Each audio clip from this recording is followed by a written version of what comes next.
اعوذ باللہ من الشیطان الرجیم بسم اللہ الرحمن الرحیم نحمدہ ونصلی علی رسولہ الکریم۔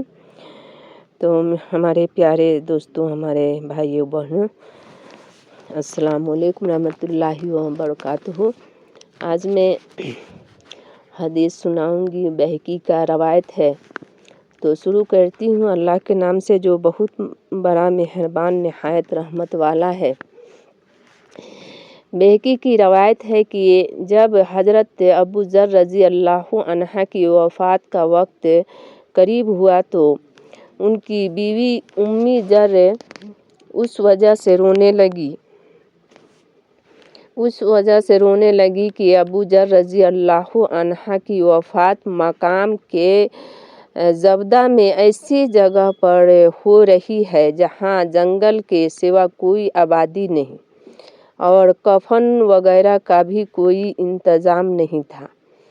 ابو ذر رضی اللہ تعالی عنہ نے کہا کہ تم نہ رو۔ نبی کریم صلی اللہ علیہ وسلم نے ایک جماعت کو مخاطب کر کے ایک بات فرمائی تھی، میں نے بھی اس مجمع میں تھا۔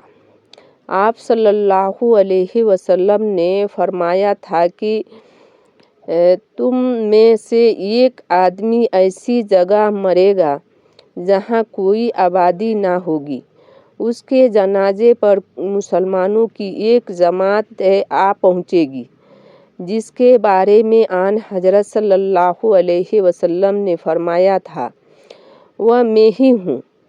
امی ذر تم جاؤ اور راستے پر انتظار کرو۔ وہ کہتی ہیں کہ میں وہاں سے راستے پر گئی تو دیکھا کہ دور سے مسافر آ رہے ہیں۔ وہ آئے تو حضرت ابو ذر رضی اللہ عنہ کا سارا حال بیان کیا۔ یہ سن کر وہ لوگ ابو ذر رضی اللہ تعالی عنہ کے پاس آئے۔ ابو ذر رضی اللہ تعالی عنہ نے ان سے کہا، تم میں سے میرے لیے وہ کفن دے جو نہ سرکاری آدمی ہو نہ امیر ہو۔ ایک جوان آدمی آگے بڑھا اور کہا، اے چاچا، میں اپنا آزار بند اور 2 کپڑے تمہیں کفن کے لیے دیتا ہوں۔ یہ میری ماں کے ہاتھ کے گتھی ہوئی سوت سے بنی ہوئی ہے۔ ابو ذر رضی اللہ تعالی عنہ یہ کفن قبول کیا۔ جب وہ مر گئے تو انہی لوگوں نے ان کو نہلا کر کفنا کر نماز جنازہ پڑھی اور دفن کر دیا۔ اللہ اکبر۔ نبی کریم صلی اللہ علیہ وسلم نے جو پیش گوئی فرمائی وہ پوری ہوئی کہ ابو ذر رضی اللہ عنہ ایک غیر آباد جگہ مرے مگر ایک جماعت جنازہ میں شریک ہو گئی۔ طبرانی اور بہقی نے ابن حکیم گپتی سے روایت کی کہ حضرت ابو ہریرہ رضی اللہ تعالی عنہ جب مجھ سے ملتے تو سمرہ بن جندب رضی اللہ عنہ کا حال ضرور پوچھتے کہ وہ کس حال میں ہے۔